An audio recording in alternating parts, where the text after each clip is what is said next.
నేను ఈ సందర్భంగా బొత్స సత్యనారాయణ గారిని డైరెక్ట్గా నేను అడుగుతా ఉన్నా. మీరు జగన్మోహన్ రెడ్డి గారిని ఏ రోజన్నా 1924లో జరిగినటువంటి కల్తీ విషయం గురించి అడిగారా? పవిత్రమైనటువంటి తిరుమల తిరుపతి దేవస్థానాన్ని అపవిత్రం చేసి ఇవాళ అసలు మీరు ఇక్కడికి వచ్చి మాట్లాడే హక్కు మీకుందా? ఇవాళ తిరుమల తిరుపతిలో జరిగినటువంటి నేతిలో అసలు నెయ్యే లేకుండా లడ్డు ప్రసాదాన్ని అందించినటువంటి విషయాన్ని మీ నాయకుడిని మీరు అడగగలరా? జగన్మోహన్ రెడ్డి గారి గల్లాన్ని పట్టుకుని మీరు అడగగలరా?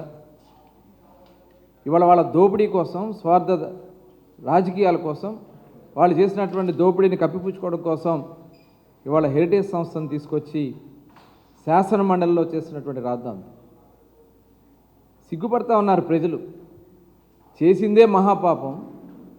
ఆ మహాపాపాన్ని చేసి కప్పిపుచ్చుకోవడానికి మరింకో పాపాన్ని దిగజారుతా ఉన్నారు.